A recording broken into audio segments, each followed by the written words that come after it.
coffee over there, Victoria. Yeah, I figured you might want to. We'll give you a chance to get some coffee. Right, Take a deep breath. I'm going to go ahead and turn that thing on. Go ahead, sure. See how this works for you.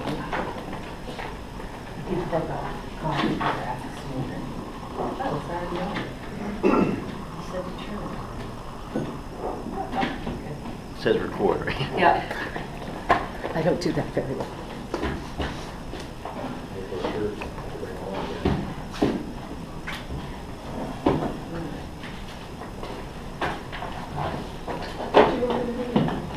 Well, by the time we got this meeting talked about, the other one is filled up. Okay, we'll open up the meeting. Strafford Regional Planning Commission Executive Committee meeting for Friday, April 19, 2013, 8 a.m. First item on the agenda is welcome and introductions.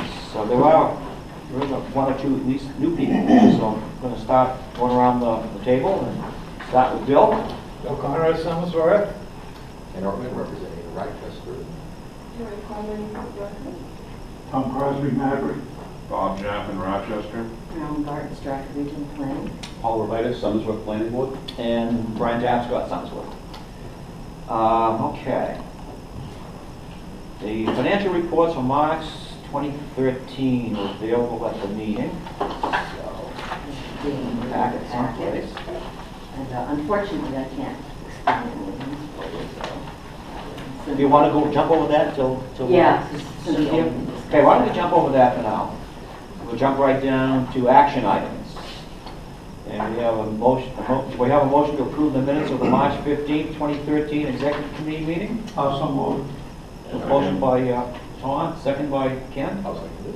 All in favor say aye. Aye. Opposed? I'll abstain. Abstain? Okay. Okay. April monthly minor revisions. And Mr. Chair, for purposes of Yes. discussion, I will move that the Executive Committee endorses the Executive Director's recommendation of the approval of these changes. Second. Motion by Ken, seconded by Bill. Discussion? Okay, could you just give me a brief explanation and stuff? Oh, It doesn't need to be a long one, just... Mark, real quick. well, let's do a really brief kind of thumbnail. Just a 1 or 2 minute, Because, just... yeah, I think there'll be other opportunities for Paul to kind of get more involved. And I apologize to people looking for... The budget basically gets established for a variety of projects for the year, but as in any budget, sometimes things will change around. Mm-hmm. And because we've been involved in that process from the beginning of recommending projects to go up, the Regional Planning Commission need to endorse those line item changes. And this happens to be a line item change. It's a statewide thing, so there's nothing specific necessarily for Strafford County, but we're still one of the Regional Planning Commissions that needs to vote. In this particular case, there's an increase in the 2013 engineering right-of-way aspect. Most of these are relatively straightforward. There are occasions when there are things that are specifically related to this region, which we tend to weigh in on a little bit different way. But I see this as being pretty much a form of something like this, which is a general sort of a statewide kind of issue. Again, staff can go through the sort of gory details of how this stuff works. Okay. You'll see those every single one. They're essentially e-managed by exception. There's something there that you're aware of or you have concern with that. You bring it up ordinarily. That's part of the administrative that happens every single one. Okay. The constant changes at the state level as they move funds. Costs go up. Yep. Okay. And sometimes schedules change so that something may move forward, something may move back. You mean a particular project within the area? So in a line item, not only is there money set aside for various pieces, so for example, sometimes for a right-of-way project, you have to purchase the right-of-way, and then you got to do the engineering, and then you have to do the construction, and sometimes the whole thing will be delayed, or sometimes they need more money for purchasing the right-of-way, and something needs to be bumped up, or for budget constraint purposes, the whole thing needs to be moved back. again, this one here, bridge rehabilitation, painting, preservation, group of projects. There are probably dozens of those throughout the state. So that again is one that we don't tend to get into the weeds on, just because there's so many small. But they look for recommendations to come from all these organizations. Correct. But we've had situations where, for example, Rollinsford, Somersworth, and Newmarket, where there have been specific projects that the community is really interested in, and we will weigh in with that. Okay. So to speak. Cynthia? So I think it's been moved and seconded. We voted, right? Haven't voted yet. Okay, motion's been made and seconded. All in favor say aye to accept the minor revisions. Aye. Opposed?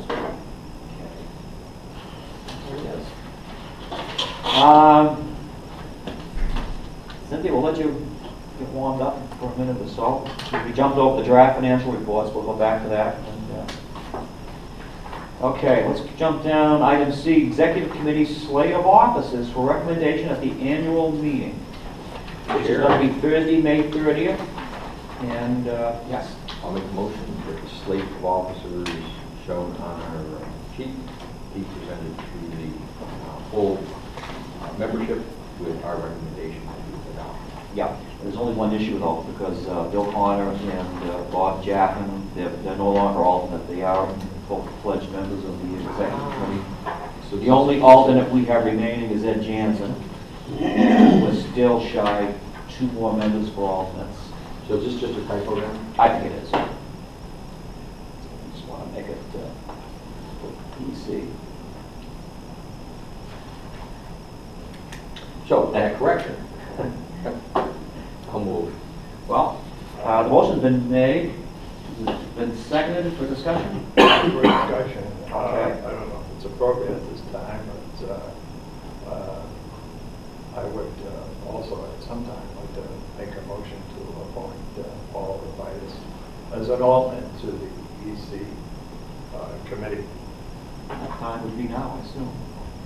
So there's a motion to make the new guy an alternate. Is there a second?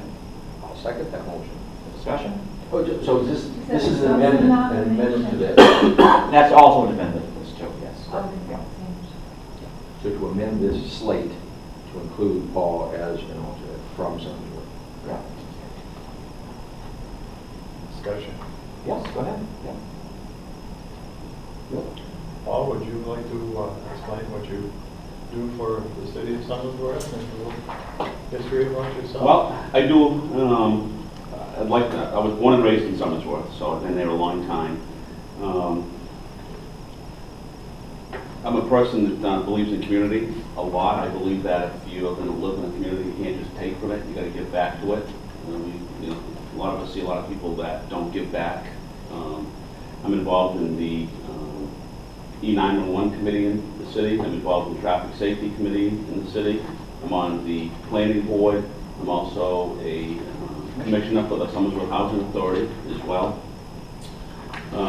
My profession is EMS, Emergency Medical Services. I manage ambulance service. I've done that. I started working, for those of you that have been in the area for a while, Benoni Ambulance, Irving Benoni back in the 80s. I started out of high school, got my education in EMS, and I've been up through several companies and chains as we've been acquired and bought and sold by other companies. I just recently started another service in the city of Somersworth called American Ambulance. You've probably been reading about some of it in the paper. It's gotten a little, we went for the contract in the city that expires in July. We're successful in that, and so I've opened up an operation that's bringing 50 jobs to the city of Somersworth. So I'm married to the same girl out of high school. We've got one child that's in college, and that's about it. 10 years on the planning board? 10 years on the planning board. Well, that should disqualify him right there. He's got to be certifiably crazy. We got actually a good group now. Obviously, your groups change. The dynamics of your groups change, and this is probably the group that we're on now. Probably one of the, not to say that everybody works hard, but this is a real good group now. We're really in sync, and we're doing good projects in the city. It's been slow though with the economy the way it has. When I first got on planning board, meetings would last till 11 o'clock at night, midnight, and we're in meetings sometimes for 30 minutes when we're out. So You're not- it's a real you're good not complaining, gauge. though. No, it's a good gauge as to what the economy's doing on the planning board side, I'll tell you. So, There you have it. well, Motion's been made and seconded. We've had discussion. Any more discussion? So basically what we're doing is we've got a correction Yes. of bill as being executive committee, and the amendment to the slate is all being added as well. Is an alternate, yes. Okay. All in favor of having Paul Robidas as a new alternate on the executive committee? Aye. Opposed? Abstained? Okay. And then we need to vote on the original motion. Yes, okay. Okay, is there a motion to, Actually, it's already been moved, but now it's been amended, so now all we need to do is vote. okay. On the amended motion. Okay. All in favor of the amended motion for the election of officers in the executive committee? Say aye. Aye. Opposed? There we go. Thank you. All right. What we're going to do is I'm going to jump back up to item 2, the financial reports. May I for clarify? March. Yeah. So normally we solicit for additional people who would like to serve, so we're still going to do that, right? Sure. And Still- would you there's like still an that, open- would you like that done ahead of the annual meeting and at the meeting, or which way? Do you think we can possibly ask at the MBO meeting if anyone else is interested in being an alternate? That would probably be the best way to go. because- And we can send it out as well. Okay, now we do that. Okay. Bob has some suggestions about it being publicized 30 days in a newsletter. Is that right? Yeah. You? Absolutely. So what would you That like was to the last see meeting. done? Basically, want to see it advertised at least 30 days prior to the annual meeting. Advertise, what do you mean by advertise? In our monthly. I would have said that is one of the times I would have posted it in Foster's as well. Okay. You say you want involvement, we need to reach out and work to get that involvement. And then, again, the government channels for the individual jurisdictions, and of course on the site. Of course, they'd have to be a member of the Regional Planning Commission already, right? Yes. And the news bank. Yes.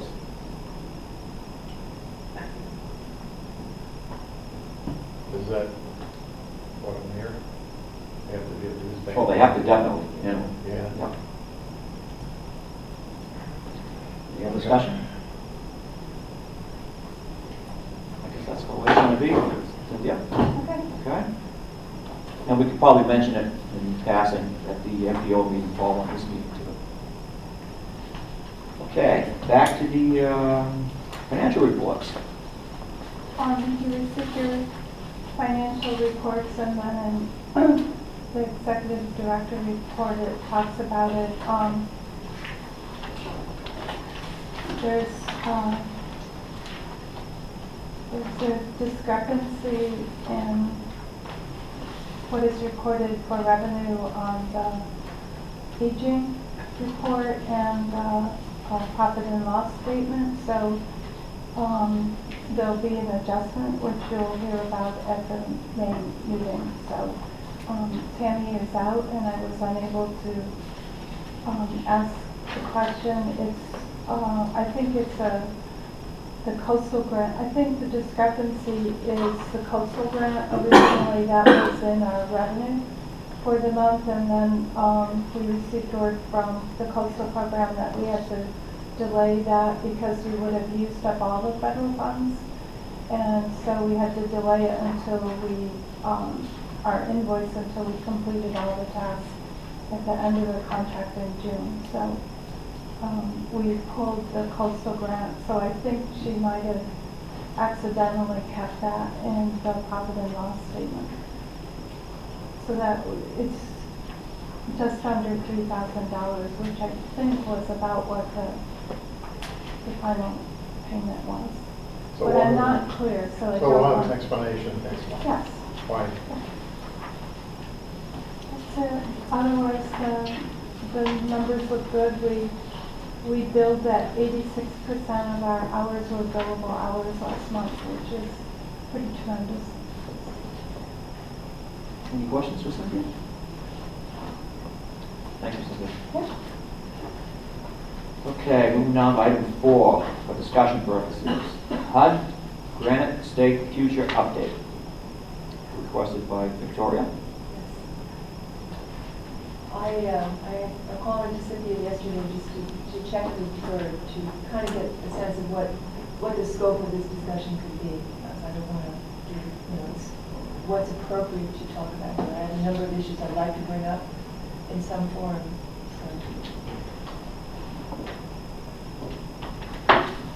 You're the chair. I'm the chair of the advisory committee. Okay. This is just sort of a general statement to begin with.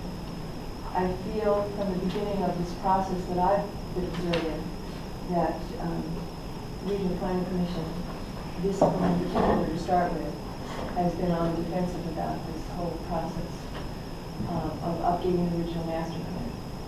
And it has proceeded to,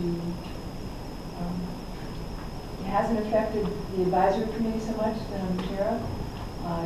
The work is proceeding. It's an amazing amount of work that they're doing in compiling data, having meetings. Really impressive to me.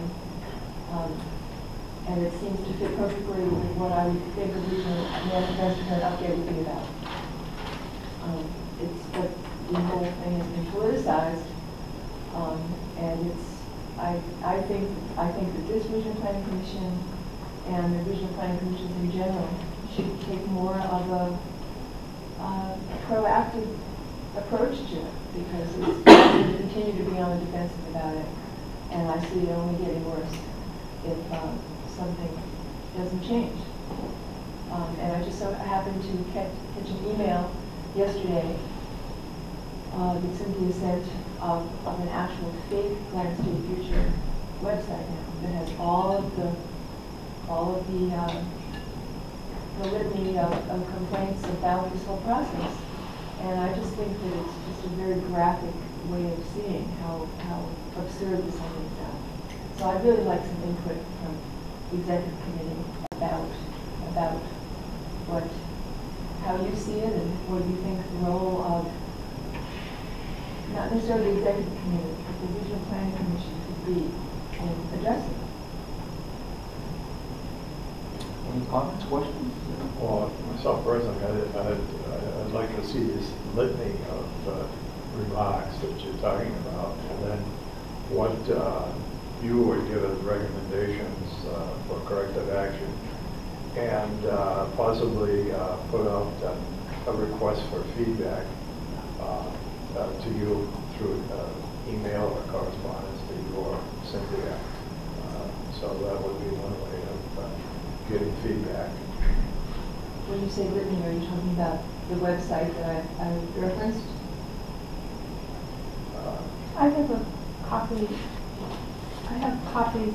I asked our website designer to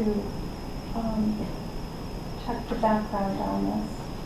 So I have this available. I sent it out to Kenn, and who's chair of the association, and we have a meeting today. And I sent it out to our vice chair. So I have copies here for anybody that would like to see after the meeting. Yeah, I do have a couple of comments.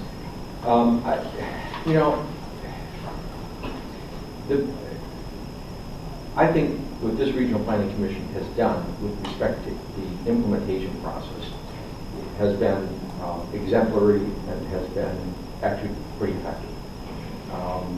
And so I think we've done a good job with what we've been attempting to do, which is to get input from everyday people. And so to the extent we've been able to do that, I think that's good. I don't think, having said that, I also certainly would be one of the first to acknowledge, because I've experienced this on the city of Rochester level, that with any issue, if you think about, remember back in grade school or junior high or high school, you talk about this bell curve. And there are, most of the people, most issues, in most situations are sort of towards the middle, but there are extremes on both sides. And people who feel very intensely about it, about this issue, and believe that there are all sorts of nefarious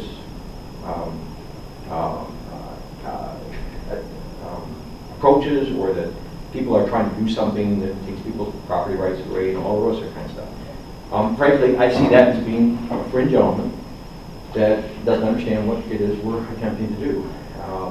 The whole Agenda 21 thing came up. None of us knew what it was until somebody talked about something that happened back in 1986, and it was meaningless to us. But people made a mountain out of a molehill, and we've obviously experienced discussions that have been associated with it. I find it particularly ironic that we are attempting to find out what everyday people feel, and then there are folks who have brought up the Delphi method, as if we're trying to brainwash people. Having said all of that, it's like I don't want to discount the fact that there are people who feel very strongly about it. There are children who fear greatly the monsters under the bed, and we need to respect that fear. It doesn't mean it's real. And my feeling is that we've got this fake website. Well, it's a fake website. If it's something that fringe people find meaningful and they want to spend time and energy doing, that's fine. I frankly don't have a problem with it. I think we need to be careful not to get distracted by a very small group of people who happen to believe very fervently in what they believe, and I respect all of that. That's one of the great things about our country, is people can have different things that they feel, and they can express their feelings in many different ways. I just don't think that we ought to be distracted by the fact that there's a small fringe that feels very differently than the rest of the world, the population, this regional planning commissioner feels. And I think we ought to continue doing the things that we're doing in the way that we've been doing it. That's my 3 cents worth discounted for inflation. Very good. I basically have to agree with Ken. I think you legitimize it by addressing it any further. And I do know, because this staff did invite me in early on, it is definitely a flawed process. That has nothing to do with this region. Let it be handled through the association, if at all. I would not do anything, change anything, put any more effort into it at all. Effort into what? Fighting Right. anything Yeah. or perception. Yeah. Because it's a statewide issue, not a regional issue. You're legitimizing it by focusing, and as Ken pointed out, we're limited in resources, both primarily time. All of us only have so much time. So I would ignore it, plain and simple. I agree with you on the one hand, for practical reasons, but I also think that because planning itself, which this process represents, is so crucial, and I just think it's so badly misunderstood that I just think it's healthy for the executive committee and the regional planning commission to at least stand up for planning, because otherwise it's the whole concept of what it is distorted, and you can say, well, we need to, I think that there are people I know who've gotten word of some of this nefarious descriptions of this Granite State Future process, and they're affected by it. It affects public involvement, and so to me there should be some sort of statement, even just a discussion at this meeting. I think is healthy that we're having this discussion, and just calling it what it is, and saying it's the way you articulated it, that it's really something that is it's a radical perspective, and it has very little to do with what regional planning is about. And maybe I'm not saying this correctly, but I know on the advisory committee and trying to get the work done, it is distracting from planners. It's distracting worrying about, how do we address,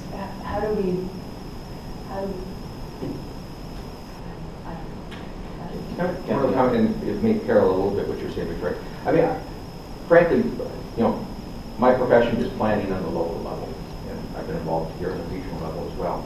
And I see some real positive silver linings that have come out of this whole discussion.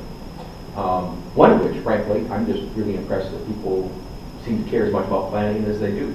I mean, most of my professional career planning issues have been so far below anybody's radar screen that it's like we're chugging away in the depths of the darkness and nobody really cares what we do until something is proposed to go in next door and then they come out to a planning board meeting. But that's not really planning. That's administration of a site review process or subdivision process. The concept of saying we need to be thinking 25 years from now, 50 years from now, 100 years from now, and how do we make sure that we're making decisions now that are going to be in the best interest of the population of our respective communities and our regions way out there. Okay? So we've been kind of laboring in the mines, in the darkness, and we came up in a lot of ways with our own way of talking about things, our own way of doing things that became very casual, and that we're not necessarily accurately descriptive. And one of the things, the silver lining, it seems to me, that's come out of all of this, at least for me and hopefully a lot of my peers, is I'm trying to be much more thoughtful about how I talk about things. So I want to make sure that I'm not using an acronym or a phrase that might mean something to me, but might not be clear to somebody else what I mean. And we have many words in the English language. I mean, minutes. If I say minutes, if somebody is, what we're thinking about here is somebody taking minutes for this meeting. Well, you know, if you're running late for this meeting, I bet you Cynthia was thinking minutes in terms of how many minutes late am I going to be to get here. Okay? On the other hand, if I'm flying my airplane and I'm thinking about minutes as a distance in terms of latitude and longitude, okay, we've got the same word used in three entirely different ways, exactly the same word. I may be talking using that phrase meaning one thing, somebody else hears it some other way. And so part of what's come out of this in my mind is, number one, that people are talking about planning, and I think that is a good thing. And number two, I think it is forcing us as planners to be more thoughtful and more rigorous and be more proactive in terms of how we talk about what it is that we're doing. So while it's frustrating and it can take time and energy, and there may be some people who get distracted or thrown off course as a result of it, I also think there's some positive things that have come out of it from my professional I perspective. totally agree with you. Yeah. And I think it's having the discussion about the actual planning principles that are involved, that are sort of incorporated into this regional master plan update, the kinds of things about sustainable development that did not come from the UN and are, you know, embedded in the RSA's now, and they're in the Northern Master Plan, and it's to talk about those principles as good things and not be on the defensive about it. That's what I thought was so nice. And I agree with you, the process has brought a lot of that out.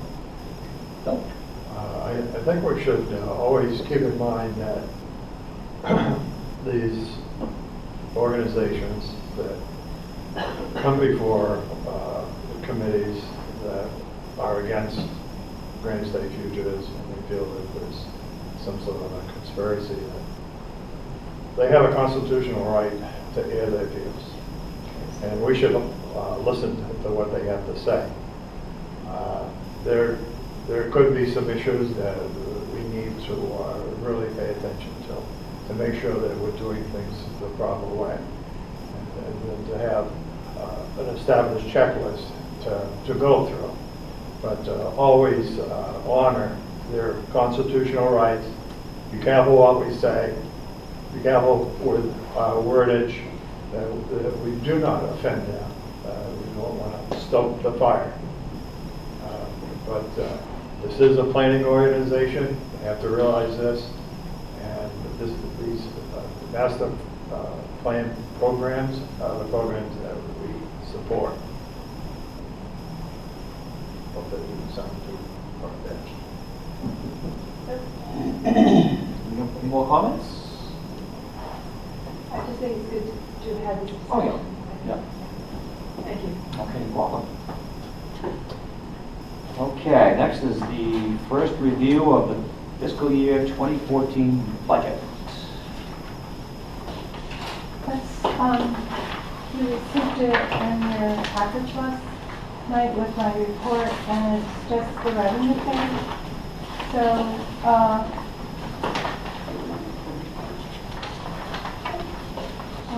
if you look at the one that has the corrections on it, after I sent it out last night, I realized that one of the formulas hadn't worked correctly, but this is still in the, so there's no adjustments under the dues and interest from last year. There's no change in municipal contracts.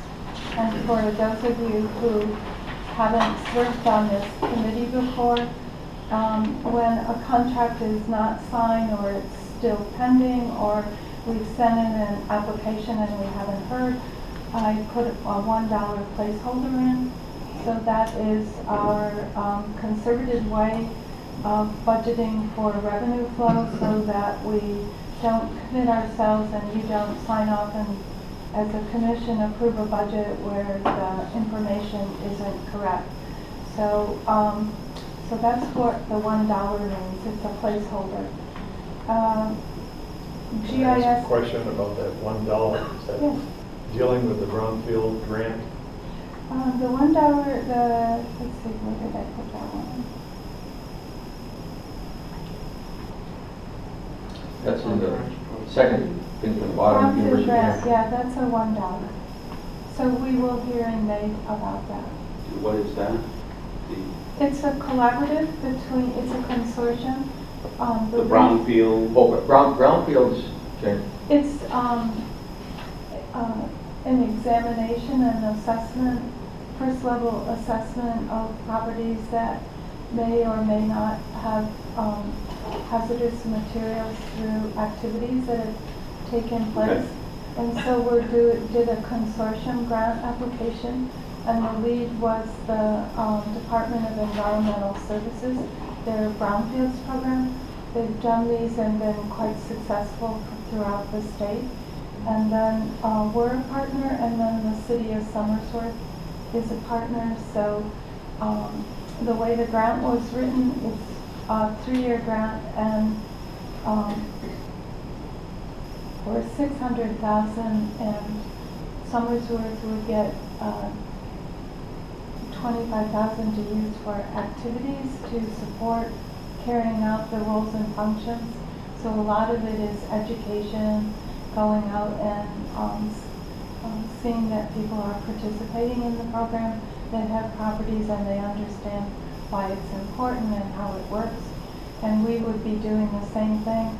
And the majority of the program is for contracts for people to go out and do the actual assessments and write up the reports, so that if there is an issue at the site, it can move on to the next stage. Thank you. What I wanted to tell you, Cynthia, was that it was announced at the planning board last night, Somersworth Planning Board, by Dave Sharples, the city planner, that Somersworth was going to decline on the brownfield grant because one of the requirements was that they would take ownership of the brunt cleaners. And they didn't want to do that because they felt that the monies would not be available. So they're taking a different avenue to this, and it ties in with the Hampshire EPA, and it would be a better way of going about getting the monies to take care of this site. I don't know whether So you're familiar with that. No one has informed us of that. Okay, Nor and has that's on DES. video streaming on their website. Did he say that he's been in contact with DES? Yes. Yes. He's on the planning board, he can tell you. Well, like I said, I was half paying attention to that issue because I didn't know all what it was. And I was one that asked the question where we were with that site, because that building and that site's been sitting idle for 10 years, maybe 10 plus years. The building's sitting there. I think everybody in the community knows it's a hazardous waste issue, and that it's been sitting idle where we were with the process. So I know David had had a lot of discussion as to different ways of trying to figure out, but at the end of the day, the city doesn't want to hold that building as owner, depending on, they're not knowing what they're going to find there. It's right on the river, right on the edge of the river too. It's right on the river and also borders railroad tracks that, I guess the railroad has some issues with the contamination that might be under the railroad as well. Okay, so I think where this process may have failed is that the city planner has not informed us of this decision so that we Well, that could was be just able last to- night. Right. Night before, yeah, it was Wednesday night. So, Sorry. I hope that helps you. Yeah, of course. I'm glad it's in as $1. But there are 2 other communities in the region who wanted to be a participant. So, you know, if our grant is moving forward, then there are 2 other communities that wanted to be involved in this. So. One of those barbecues. I'm not going to say right now because I haven't had discussion. I don't want to go there right now. That's not accurate to do that. It might be a good idea to call Dave Schaffel, so Yeah, I just will. to try to get this. Yes, thank you for informing me. And he must have known about this ahead of time, ahead of the Wednesday night meeting. It sounded like it was a work in progress. Oh, Yeah, yeah. maybe he does get all the facts and finish his job. Okay. So,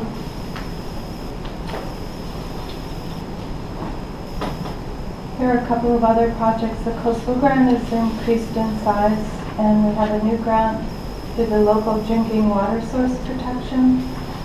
And everything else is the same except for Department of Safety. We're closing down the funding for the hazmat plans because those have all been completed. So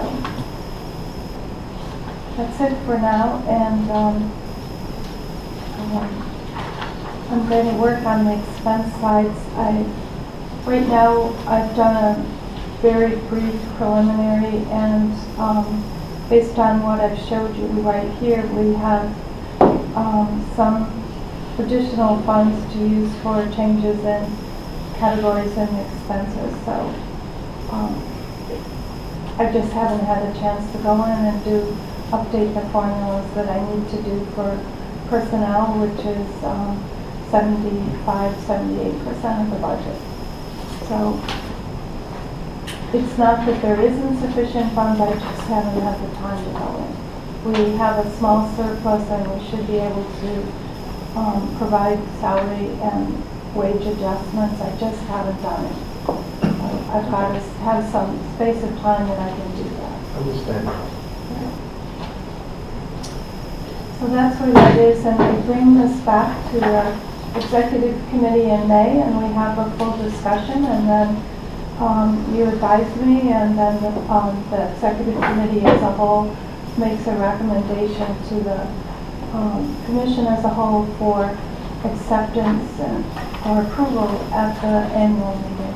Do we know what the annual meeting's going to be? Yes, May 30th, May 30th? Yeah, but where? at the governor's center. Okay. I'm sending invites out Monday. Okay. And what did you all decide the topic was? Was it the, We're doing a creative economy. creative economy? Yes, and we have a speaker coming, Mike Provost from Rochester. He's been on the director of several Main Street programs that have won awards, state and national awards, and he's also worked he lives in the town of Newmarket, and he's been actively involved in some local creative economy foundation that's moving forward there with civic space. So, That's a noon meeting? Yes. It'll be available to be open at 11:30. Cynthia, I missed what you and Victoria were talking about. Something about the awards, something about it. Excellence, award for excellence. I haven't decided yet. Now, who decides that? What? What committee? I do, You do. yes. What are your criteria? Have one for the worst. I don't think it feels like a perk. Have one for the worst. I look for progress over decades because I believe that planning is an effort that takes multiple years and multiple players and initiatives, and there's ups and downs, and so I'm looking for stories that have played out successfully over multiple years in time. So I think Newmarket, and we had Barrington, and we had Durham last year, and then Coast. Those are all stories of progress over years, leading towards success. Sometimes back, you know, stepping back and reworking things and political changes. So I have several candidates in mind that I'm looking at right now, and Could we possibly recognize some of the staff members that have completed projects during the year and give them the due recognition? Yes, sir. I know you brought that up before. Thank you for reminding me. Any other comments or questions? Anything like that? And we also recognize that Jansen for his work. He's one of our original commissioners, so he was one of the people that was recognized and got the award. That's last year. Right. Last year was Durham. He was the year before that.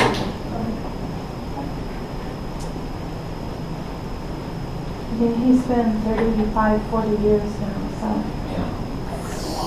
Yes, it has. And he was a professor at UNH in the same, you know, rural economic development and community development. He's my advisor. Yeah. Was it really? There's lots of people who are planners now who Ed was their advisor and professor. Okay, then move to updates. New Hampshire Rail Authority, Rail Coalition, anything there or? Mr. Chair, did you do 3B, the monthly minor revisions? Yes. Okay, great, thank you. Did you have anything to add to that, Cynthia? No, I don't. You wanted to? Okay, updates on the Hampshire Rail Authority, New England Rail Coalition. Is there anything? Sandy's not here. Bob, do you have anything on that? I'm not involved in that. I could say that it's in my report, but the CMAQ committee met and New Hampshire DOT came forward with a project to buy the rail right-of-way.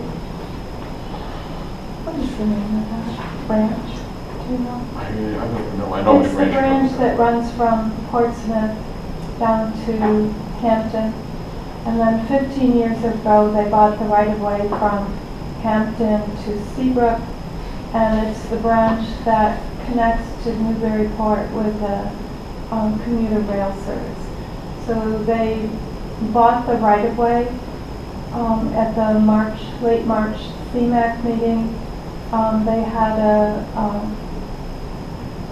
right of first refusal for the right-of-way, and they had a limited time frame in which to do that. So that project was proceeded forward for funding. So the immediate goal is to use that as a bike trail, the East Coast bike trail process. But several of us, including myself, made it really clear that the long-term goal of this right-of-way is to reserve the capacity for commuter rail into Pease and Portsmouth area so that we can have direct connection down to North or South Station, wherever that train from Newburyport comes into. I haven't. North Station. North Station. So how does, I was going to say, Cynthia and I had talked about that. There are a couple of issues with that CMAQ meeting. But the bottom line is, I think the commission needs to come out with a letter stating clearly that that needs to be preserved for rail use. That's a major, major issue. Understand that once right-of-way is turned into something else other than rail right-of-way, you'll never get it back. Realistically, it's just impossible. And in some cases, abutters end up owning it. You couldn't in any case. So it is a very critical issue to the overall transportation health of the state and to this area specifically, given how much outflow we have of workers. So I think we should more than just I don't think we should let it go by. And please correct me if I'm wrong, Cynthia, but weren't all the actions of that particular CMAQ beneficial specifically to just one county out of 10? Yes. I think that needs to be, understand this was a statewide initiative. The only monies that were redirected went to Rockingham County. That bothers me. Not that I mean, I have no problem with Rockingham County. The larger issue is with 10 counties in the state and all of a sudden money being moved, that every project ends up in Rockingham. And where does the commission live? It's in Durham. I want to be really careful here.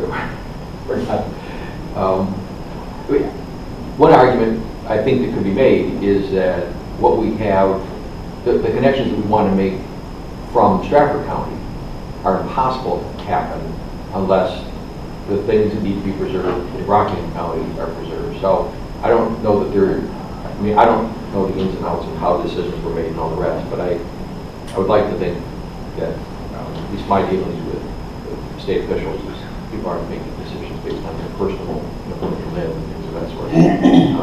And that if this year it's necessary for funds to be focused in Rockingham County in order to get that piece taken care of so that we can build on it and get some stuff up into Strafford County. In my mind, big long-term planning perspective, that's just sometimes you have to put money in one place and you don't put it other places in order to make sure that we preserve what you need to preserve. But I do think the issue of ensuring that the whole function and purpose of this is to maintain our transportation options into the future is really, really important.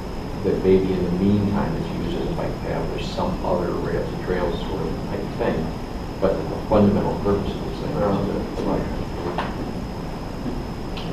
I have a problem both a lot of what you said this particular time. All right, I don't see preserving the transportation system and that rail line as necessarily benefiting or not benefiting Strafford County. And again, as a regional planning commission, we should be commenting on the structure for the state, not whether or not it directly impacts us. So, perhaps, what were the other projects? One was the parking lot, the parking ride.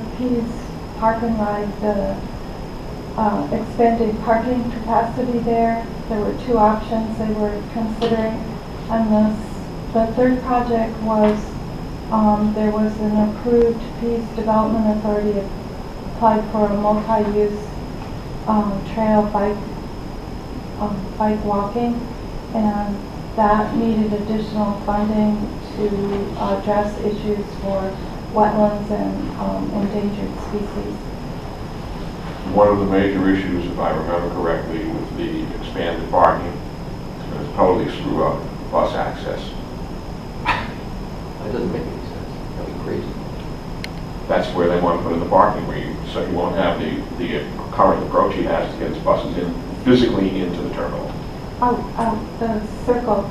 You know, when you get on the bus and then the bus backs up and it takes that big sweep, right. That sweep would go away and that would all be additional parking spaces, and then they'd restripe the rest. And then instead of doing that sweep, what they proposed was they pulled out and then made an abrupt right by the edge of the building and came out that way. Huh. I mean, as long as, but the whole point of that terminal is to provide opportunities for people to get on the bus. So when you really be shooting yourself in the head if you don't think about making sure the buses can go. Well, I brought up the point that the number one concern I hear from residents in Strafford region is their anxiety that they have about whether there's going to be enough parking spaces and people sort of taking alternatives to get to the site because they're so concerned when they have vacations or business flights that they won't be able to park.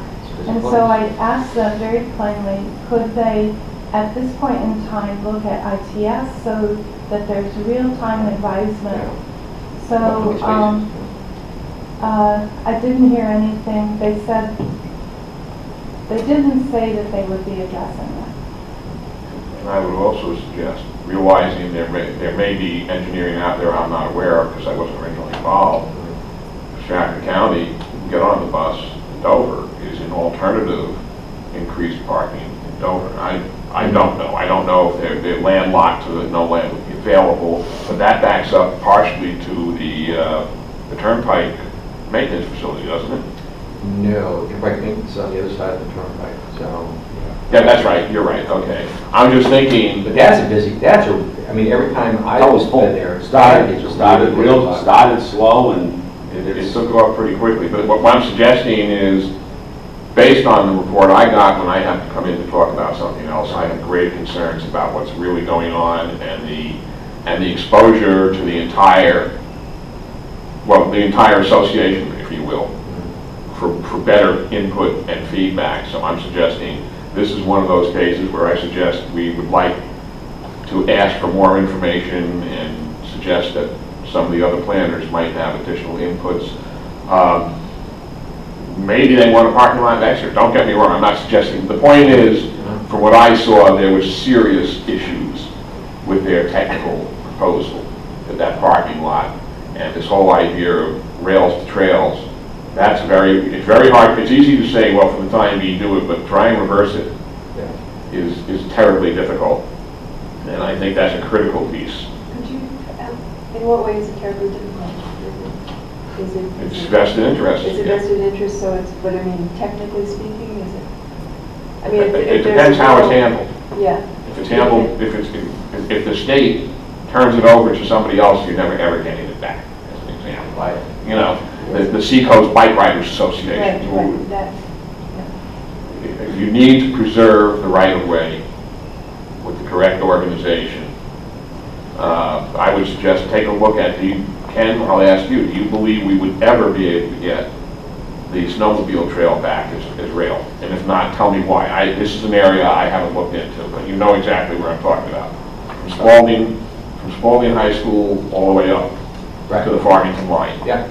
I mean, frankly, that is a rails to trail, so the whole purpose of allowing it to be used in the meantime is to preserve it for rail service. Now, there are logistical issues in terms of bridges and the size of that kind of, so there are those kinds of issues. But from a technical standpoint, I mean, the bed is there, it would have to, I don't think there would be a problem. One of the biggest issues that I see is you have neighbors and abutters, they get used to a particular type of use.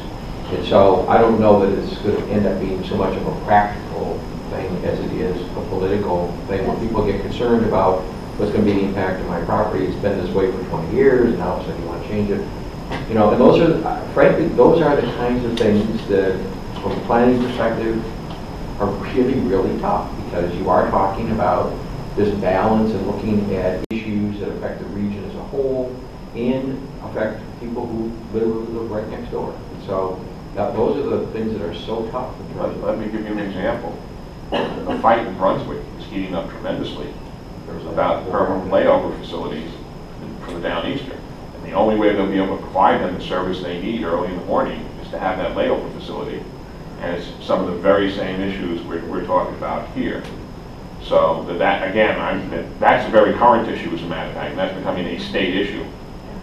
So I have deep concerns with that. I wasn't, because I got into this once I moved up here and got involved before, I wasn't sure on rails and trails. But Ken makes a better point, and that's my concern. If people don't see it as rail, you're not getting it back as rail. You can say legally you can, howsoever. At what point does that become a reality? DOT, stand up and say, well, this is our long-term plan, and that's. So I pointedly asked, what was the size of the right-of-way? What is the width? It's 66 feet. Then I asked the question, can you have multiple modes of transportation along that right-of-way? Are you planning for multiple modes of transportation? We need a connection to Newburyport. If you want to look at economic development and to get access to higher price, not higher price, excuse me, higher salaried or higher wages, you know, people go out of New England to get those top-paying jobs down in the Boston metro area, and this would give access with ease of getting back and forth. So it would be a huge change to our region to have that additional access down there. One last thing, I volunteer, as most of you know, I volunteer Friday nights at the train station at Dover. I've had very irate people show up last 3 weeks because specific trains are sold out. You know, frankly, the parking issue that you mentioned out of Pease and in Dover and this, frankly, those are, if we're going to have problems, Those are wonderful problems to have. It means that there is a need, we need to figure out how to address that need, but at least, I mean, it's almost like people, I want people to complain about not enough parking. Oh, yeah. Because that means businesses are thriving as opposed to people complaining about the fact that they're empty. So it's an issue, you gotta deal with it, but at least, thank goodness, we're dealing with that issue rather than the opposite. Oh, it's a wonderful issue to have, but we're at the point where we need to start talking about finding mass transit relief for the Downeasters. That's the larger issue I wanted to, you know, that's not a negative, that's a positive, but it's all part of that entire process. Not to belabor the point, we got like 5 more minutes before Okay. the next meeting. If we want to adjourn now and come back, or do you want to take one more item up? Actually, I have a revised brochure that is much more attractive, is much more readable. Than the last one? Yeah, and I forgot to bring it. So what I'll do is I'll scan it and send it out, and then I'll bring the actual real copies at our next meeting. That's for the item 5B? Yes. Okay. So we won't be touching that today? No. Okay. So next thing is executive report. Yeah. Yes, I just wanted to add that from the Granite State Future, from our regional plan update, the #1 theme of comments for improving the region is coming in with public transportation. People want more park and rides, they want more bus service, they want more inner-city service, they want more rails, they want more bike, and they're not talking about highway and bridge improvements, they're talking about walkable, livable, the biking, walking, bus service, inter-city, intra-city, and paratransit. So the issues that we're hearing, they're all out there. So, and we're the only region in the state that's getting this as their #1 comment. So it's all kudos to all the work we've done for decades to get all of these different pieces in place like we have. Does that, it sounds almost a little scary because you just said decades. You know, those issues are here now with parking and wanting more. So the issue is here today. How long does, once this stuff starts getting pushed around, how long does it take for an improvement to happen? How long does it take? Well, a lot of the improvements that are happening right now are coming through as mitigations through the widening of the Little Bay Bridges project. Mm-hmm. And so the Dover Park and Ride was actually part of that process, and we increased the peak AM and PM commuter services on Wildcat and Coast services to help with that. We have the Rochester Park and Ride as part of that, and we have a Lee Park and Ride that's coming online. The Durham service from Rochester to Durham is not part of that mitigation, but it does assist with more of the outer fringe of our commute. So, But to answer Paul's questions, many times these things take 10 years to perfect the system. So, yeah. which is why it's so important. Why it's so important to be thinking in this long term, because there's limited funding, there are many demands, and you got to be talking about this stuff over a long period of time. Let me also jump in real quickly, Paul. I'm involved in national transportation. Only within the last 2 or 3 years, we've seen more and more surveys nationally that repeatedly say there is a move back to cities, a larger move, especially amongst kids coming out of colleges. That's where the focus has been. They do not want to drive. We finally reversed post-World War II, everything is automobile. But that data is just becoming available, I would say, less than 2 years old. So proactive communities that respond to it now will benefit. Yes, it's a lag time, Right. but that to me, coming to planning real quickly, one of the issues I have, and I haven't brought it up too many times, do you still want to use the same ratio of parking spots if we're going to have enough public transit so that you are going to, you see what I'm saying? Just to give you something you can connect to right away. Yeah. There's no easy answer, and there's no right answer at this point. And this is brand new data. I'm seeing it less than a year old at this point, where I'm seeing repeatedly. Every survey says, primarily younger, but not only younger, also on the older end, who don't drive anymore, are looking for what I call mass transit. Public transit's it's almost too narrow in my term, but you got to be careful there.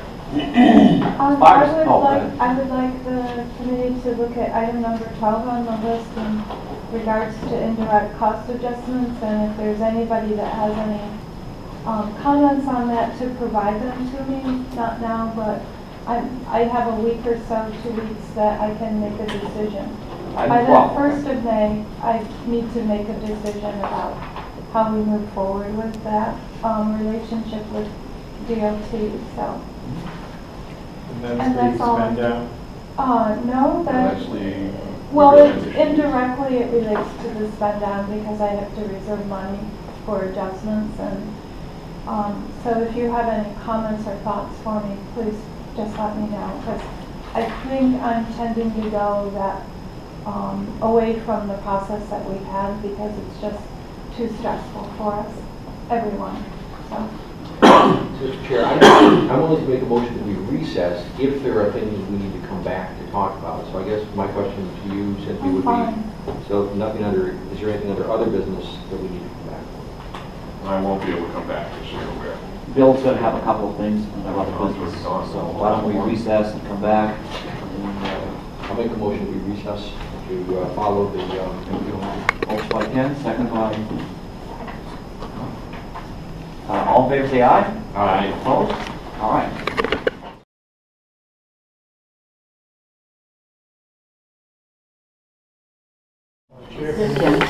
Sorry. Could we move Paul Robidas item up to the table? Or is it not? That's a great idea. That is a form of a motion? Yes, it is. I just heard my name, what am I doing? Because we lacking a quorum, Bill made a motion, now that you're an alternate, to move you up to the table as a member for this meeting. Sorry to be the wrench here, but I think Paul is not officially an alternate. No, he's We not. vote at our annual meeting moving into that position. Okay. I don't know for sure. Yes. I did that for the annual meeting. Annual meeting? Sorry. Dogs! But there is anything, are you asking us to vote on anything, or is this informational? Information. I think, The moot point anyways, bro. I don't have a problem, I mean, a lot of information stuff comes out of meetings. Right, right. That's what we're calling Yeah. it. Okay. Yes. But that means we can't officially unrecess because we don't have. Since we're done. Well, I'm thinking back when Bob Jaffin About twice. and Bill were both That's alternates. right. Both of your Vote personalities. early, vote often. That's right. We've done this before. We have, because that's how he became, That's right. him And I always and Bob Jaffin both were moved up That's as right. They alternates, didn't from vote alternates before to the Victoria's gone. Victoria, yeah, she was leaving, yeah. Yeah, we did this before. And also there was a decision made by the executive committee that you could do this previously back in 2011. That's how these guys got up from alternates to, And we didn't have to go through the whole commission. No, right, but you were already an alternate. Yeah, he's I see. a new alternate. So that'd be brand new. Yeah. all right. We don't have nothing to vote on anyway. No, and frankly, I'm interested in hearing, I mean, even though I don't know that we can reconvene, I'm interested in hearing what Bill has to say. Exactly. From an informational standpoint. And plus Cynthia is going to give her report, an executive director's report. No, she already did that. She already did that? Yeah. Okay, all right, it's all right. It's up to you, Bill. You're on. You got some issues you want to discuss? Okay. The one that Cynthia's. So these would be notes, just notes as an addendum to the Yeah, minutes. Marilyn's asking, Mr. Chair, how she indicates this in the meeting note. Yeah, I don't know how you guys did it before. I don't even. Well, this is going to be, when we're all finished, it's going to be another recess, right? We can't vote, well, You We're can't even still vote to in recess. recess. You're still on recess. We're still Yeah. in recess. still in recess. All right. Okay. So at our next EC meeting, we'll have to vote to officially Close the meeting. close the meeting. So we'll do that. But Bill, you got some comments you want to talk about for us, so we can listen to that. I provided. There's nothing we're voting on, so.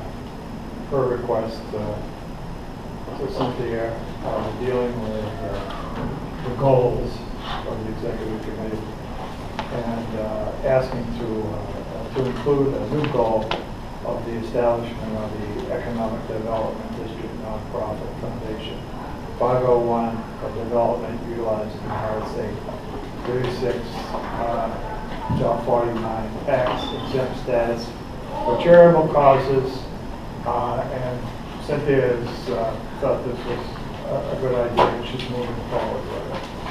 No. No. No, my executive report says at this time we don't need to move forward with a nonprofit. Because we can do it under Because we can do other the RSA enabling, authority. Okay. we can use the existing enabling legislation, section 3653. Okay.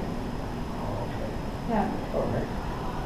I also making a comment that I feel that we have far way too many goals on the document, and think we as a committee, if we were able to even accomplish 10%, would be more than reasonable. Right now, I think that we need to delete and trim some of the items on this list. Put them in the reserve. I think that we should focus on goals that would bring in revenue and enhance public relations for the benefit of staff. Also asking to possibly not a goal, but something to shoot for, a new server and furniture to replace the old equipment. And that wasn't on the list, but I won't let it go unsaid. I think that we should also, when we're thinking about these goals, stop asking the executive director and staff to work on projects and wish list wins, and asking her to go to fruitless meetings that waste their time, where I understand she's got to have this public relations and making contacts, but we should focus on what can generate revenue. Realistically, if the way we brought together as an executive committee the goals is any indication of our caliber of success, then I would not have any more pipe dreams on the goals document just to bolster its content. I think we have to focus on money, revenue. Other than that, I think a lot of these goals could be considered silly. So I think that we need to really hammer down what we can accomplish as a commission. But these are the recommendations of the executive committee, and if we're going to present all of these goals, essentially some are saying that these are the goals of the executive director. These are the goals also of the executive committee. So these are the questions I have to ask, and of course this is up for discussion.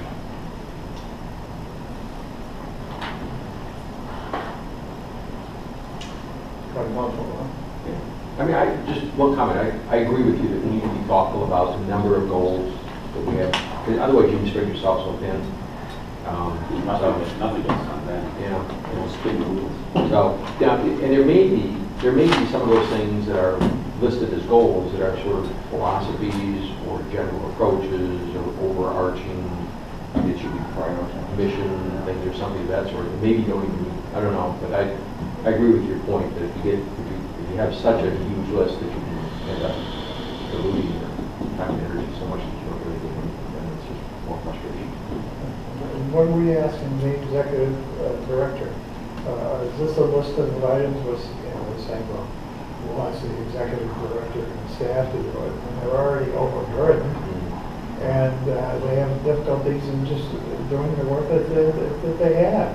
Never mind piling more on little pet projects that somebody's got back in their own community. But have to be realistic about these sets of goals. Let's set some goals that are really achievable and be on the outlook of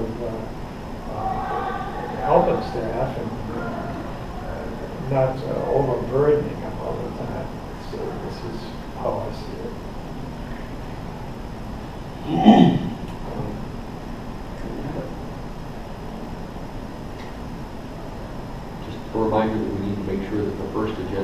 our next meeting is just to adjourn this.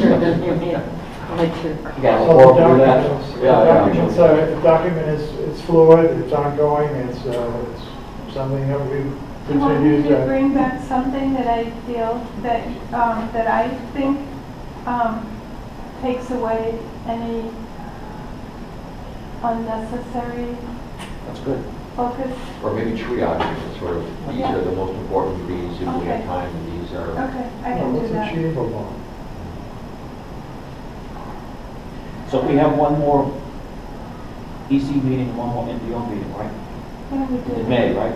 Yes. We can add 2 weeks before. We actually have a TAC meeting, a policy meeting, an executive committee meeting, and an annual meeting in May. It's a really busy month for us. So at the next executive committee meeting, you'll get the full budget, but I'll get that out to you before so that you have time to call me and ask questions or whatever. And That's all the third Friday of every month, right? yes, and hopefully we'll know by then on some of the grants that are in this $1.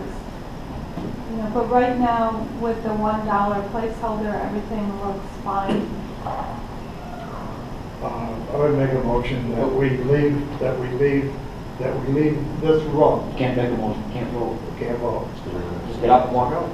This is not a meeting, right? It's a non-meeting meeting, this is for discussion.